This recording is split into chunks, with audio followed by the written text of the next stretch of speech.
ಮೊದಲನೇ ಪ್ರಶ್ನೆ, ಮಾನವ ಮಗು ಹುಟ್ಟಿದ ನಂತರ ಎಷ್ಟು ಸಮಯದವರೆಗೆ ನಗುವುದನ್ನು ಕಲಿಯುತ್ತದೆ?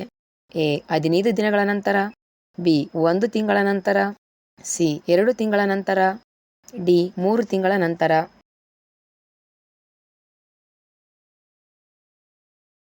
ಉತ್ತರ ಬಿ 1 ತಿಂಗಳ ನಂತರ. ಎರಡನೇ ಪ್ರಶ್ನೆ, ಯಾವ ಹಣ್ಣಿನ ಬೀಜದಲ್ಲಿ ವಿಷ ಕಂಡುಬರುತ್ತದೆ? ಎ ಬಾಳೆಹಣ್ಣು, ಬಿ ಸೇಬು, ಸಿ ತೆಂಗಿನಕಾಯಿ, ಡಿ ಮಾವು.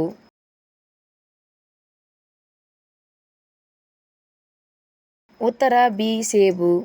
ಮೂರನೇ ಪ್ರಶ್ನೆ, ಈ ಕೆಳಗಿನ ಯಾವ ಪದಾರ್ಥ ನೀರಿನ ಮೇಲೆ ತೇಲುತ್ತದೆ? ಎ ಎಣ್ಣೆ, ಬಿ ಉಪ್ಪು, ಸಿ ಹಾಲು, ಡಿ ಯಾವುದು ಅಲ್ಲ.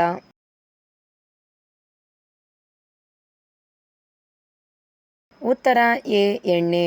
ನಾಲ್ಕನೇ ಪ್ರಶ್ನೆ, ಯಾವ ದೇಶದ ರಾಷ್ಟ್ರೀಯ ಪ್ರಾಣಿ kangaroo? A Australia, B New Zealand, C Germany, D America.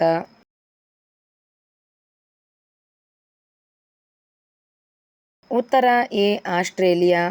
ಐದನೇ ಪ್ರಶ್ನೆ, ಅತಿಯಾದ ಬಾಯಾರಿಕೆ ಇದ್ದರೆ ಯಾವ ಕಾಯಿಲೆಗೆ ಸೂಚನೆಯಾಗಿದೆ? ಎ ಮಧುಮೇಹ, ಬಿ ಅಸ್ತಮಾ, ಸಿ ರಕ್ತದೊತ್ತಡ, D cancer.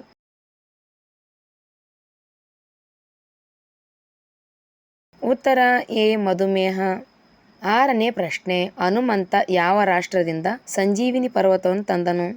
A Madhya Pradesh, B Gujarat, C Tamil Nadu, D Uttarakhand.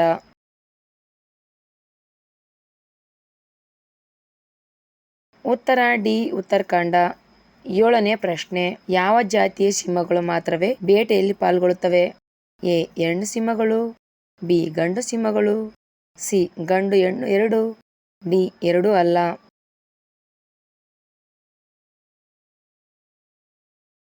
ಉತ್ತರ ಎ ಹೆಣ್ಣು ಸಿಂಹಗಳು. ಎಂಟನೇ ಪ್ರಶ್ನೆ, ಶರೀರದಲ್ಲಿ ಉಷ್ಣವನ್ನು ಕಡಿಮೆ ಮಾಡುವ ಹಣ್ಣು ಯಾವುದು? ಎ ಚಿಕ್ಕು, ಬಿ ಬಾಳೆಹಣ್ಣು, ಸಿ ಮಾವಿನ ಹಣ್ಣು, ಡಿ ಕಲ್ಲಂಗಡಿ.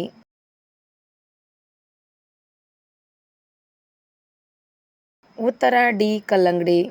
ಒಂಬತ್ತನೇ ಪ್ರಶ್ನೆ, ಬಾಹ್ಯಾಕಾಶಕ್ಕೆ ಕಳುಹಿಸಿದ ಮೊದಲ ಪ್ರಾಣಿ ಯಾವುದು? ಎ ಲೇಖ, ಬಿ ಬೆಕ್ಕು, ಸಿ ಇಲಿ, ಡಿ ಕುದುರೆ.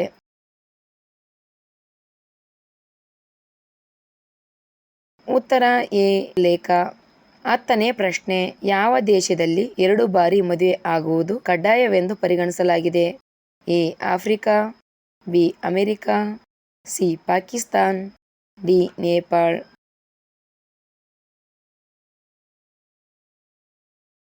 ಉತ್ತರ ಎ ಆಫ್ರಿಕಾ. 11ನೇ ಪ್ರಶ್ನೆ, ಬೆಳಿಗ್ಗೆ ರಾಗಿ ಮುದ್ದೆ ತಿನ್ನುವುದರಿಂದ ಯಾವ ರೋಗ ವಾಸಿಯಾಗುತ್ತದೆ?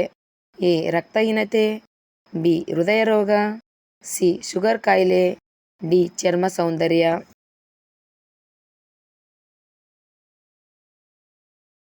ಉತ್ತರ ಮೇಲಿನ ಎಲ್ಲವೂ. ಪ್ರತಿದಿನ ಬೆಳಗ್ಗೆ ಉಪಹಾರದ ಭಾಗವಾಗಿ ರಾಗಿ ಮುದ್ದೆಯನ್ನು ತಿನ್ನುವುದರಿಂದ ದೇಹಕ್ಕೆ ಹಲವಾರು ಪ್ರಯೋಜನಗಳಿವೆ. ಇದರಲ್ಲಿರುವ ಪೌಷ್ಟಿಕಾಂಶಗಳು ವಿವಿಧ ಆರೋಗ್ಯ ಸಮಸ್ಯೆಗಳಿಗೆ ಪರಿಹಾರವನ್ನು ನೀಡುತ್ತದೆ. ರಕ್ತಹೀನತೆಯಿಂದ ಬಳಲುತ್ತಿರುವವರು ರಾಗಿ ಮುದ್ದೆಯನ್ನು ಪ್ರತಿದಿನ ಸೇವಿಸುವುದರಿಂದ ಉತ್ತಮ ಫಲಿತಾಂಶವನ್ನು ಪಡೆಯುತ್ತಾರೆ. ರಾಗಿ ಮುದ್ದೆಯಲ್ಲಿ ಹೆಚ್ಚಿನ ಪ್ರಮಾಣದ ಮೆಗ್ನೀಷಿಯಂ ಇರುತ್ತದೆ. ಇದನ್ನು ಪ್ರತಿದಿನ ಸೇವಿಸುವುದರಿಂದ ಹೃದಯ ಆರೋಗ್ಯ ಮತ್ತು ಸದೃಢವಾಗಿರುತ್ತಾರೆ. ಜೊತೆಗೆ ಹೃದಯ ಸಂಬಂಧಿ ಸಮಸ್ಯೆಗಳನ್ನು ತಡೆಯುತ್ತದೆ. ರಾಗಿ ಮುದ್ದೆ ಉತ್ಕೃಷ್ಟ ನಿರೋಧಕಗಳಿಗೆ ಸಮೃದ್ಧವಾಗಿದೆ. ಇದನ್ನು ಪ್ರತಿದಿನ ಸೇವಿಸುವುದರಿಂದ ಚರ್ಮವು ತುಂಬಾ ಆರೋಗ್ಯಕರವಾಗಿರುತ್ತದೆ. ರಾಗಿ ಮುದ್ದೆಯಲ್ಲಿ ಮೆಗ್ನೀಷಿಯಂ ಅಧಿಕವಾಗಿದೆ. ಇದನ್ನು ಪ್ರತಿದಿನ ಬೆಳಗಿನ ಉಪಹಾರದ ಭಾಗವಾಗಿ ಸೇವಿಸುವುದರಿಂದ ರಕ್ತದಲ್ಲಿನ ಸಕ್ಕರೆ ಮಟ್ಟವನ್ನು ನಿಯಂತ್ರಣದಲ್ಲಿಡುತ್ತದೆ. 12ನೇ ಪ್ರಶ್ನೆ, ಶರೀರದಲ್ಲಿ ಅತಿ ಹೆಚ್ಚು ಎಲುಬುಗಳು ಇರುವ ಭಾಗ ಯಾವುದು?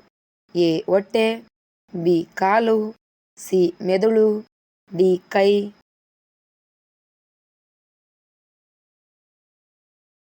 ಉತ್ತರ ಡಿ ಕೈ. 13ನೇ ಪ್ರಶ್ನೆ, ಗ್ಲೂಕೋಸ್ ತಯಾರಿಸುವಲ್ಲಿ ಪ್ರಧಾನವಾಗಿ ಉಪಯೋಗಿಸುವ ಆಹಾರ ಯಾವುದು? ಎ ತೊಗರಿ, ಬಿ ರಾಗಿ, ಸಿ ಭತ್ತ, ಡಿ ಮೆಕ್ಕೆಜೋಳ.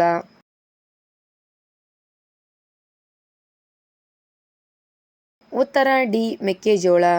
14ನೇ ಪ್ರಶ್ನೆ, ವಿಶ್ವದ ಮೊದಲ ಕಂಪ್ಯೂಟರ್ ವೈರಸ್ ಅನ್ನು ಯಾವ ದೇಶ ಮಾಡಿದೆ? A China, B Pakistan, C Bharat, D Japan.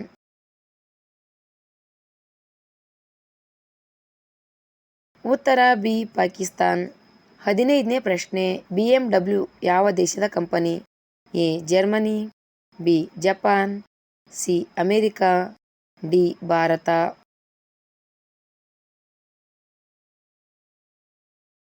ಉತ್ತರ ಎ ಜರ್ಮನಿ. 16ನೇ ಪ್ರಶ್ನೆ, ಯಾವ ತರಕಾರಿ ತಿಂದರೆ ಹಲ್ಲು ನೋವು ಶುದ್ಧವಾಗುತ್ತದೆ? ಎ ಹಾಗಲಕಾಯಿ, ಬಿ ಆಲೂಗಡ್ಡೆ, ಸಿ ಸೋಯಾಬೀನ್, ಡಿ ಕ್ಯಾರೆಟ್.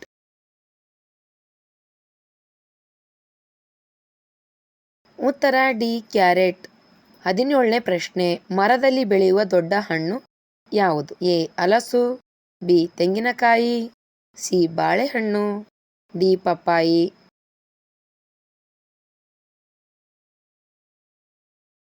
ಉತ್ತರ ಎ ಹಲಸು.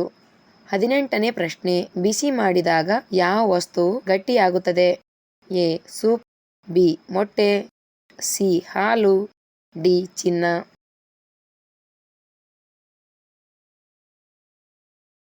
ಉತ್ತರ ಬಿ ಮೊಟ್ಟೆ.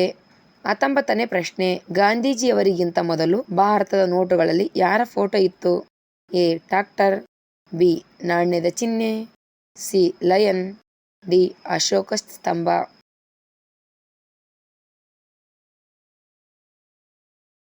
ಉತ್ತರ ಡಿ ಅಶೋಕ ಸ್ತಂಭ. 20ನೇ ಪ್ರಶ್ನೆ, ಯಾವ ಹಕ್ಕಿ ಎಂದಿಗೂ ಮರದ ಮೇಲೆ ಕುಳಿತುಕೊಳ್ಳುವುದಿಲ್ಲ? ಎ ಟೈಟಾನಿ ಹಕ್ಕಿ, ಬಿ ನವಿಲು, ಸಿ ಗಿಳಿ, ಡಿ ಕಾಗೆ.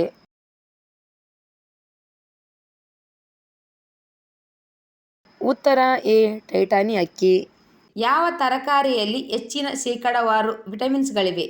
ಎ ಪುಂಡಿ ಪಲ್ಯ, ಬಿ ರಾಜಗಿರಿ ಸೊಪ್ಪು, ಸಿ ಮೆಂತ್ಯ ಸೊಪ್ಪು, ಡಿ ಬಸಳೆ ಸೊಪ್ಪು.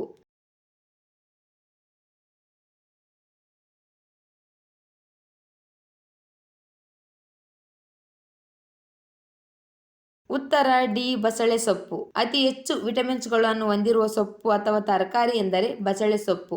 360 ಡಿಗ್ರಿ ಕುತ್ತಿಗೆಯನ್ನು ತಿರುಗಿಸಬಲ್ಲ ಪಕ್ಷಿ ಯಾವುದು?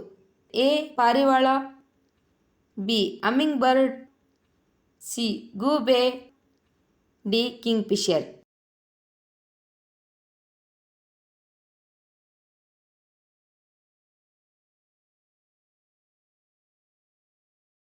ಉತ್ತರ ಸಿ ಗೂಬೆ. 360 ಡಿಗ್ರಿ ಕುತ್ತಿಗೆಯನ್ನು ತಿರುಗಿಸಬಲ್ಲ ಪಕ್ಷಿ ಎಂದರೆ ಗೂಬೆ. ಜಗತ್ತಿನಲ್ಲಿ ಮೊದಲು ಹುಟ್ಟಿದ ಪ್ರಾಣಿ ಯಾವುದು? ಎ ಮೀನುಗಳು, B octopus, C jellyfish, D dinosaur.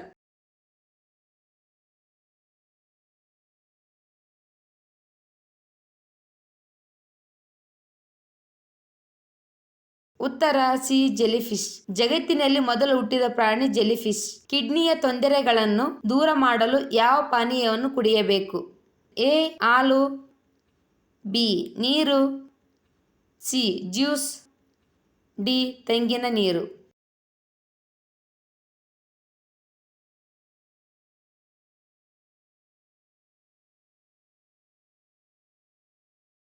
ಉತ್ತರ ಡಿ ತೆಂಗಿನ ನೀರು. ಕಿಡ್ನಿಯ ತೊಂದರೆಗಳನ್ನು ದೂರ ಮಾಡಲು ಎಳೆನೀರನ್ನು ಸೇವಿಸುವುದರಿಂದ ಕಿಡ್ನಿಯ ತೊಂದರೆ ದೂರವಾಗುತ್ತದೆ.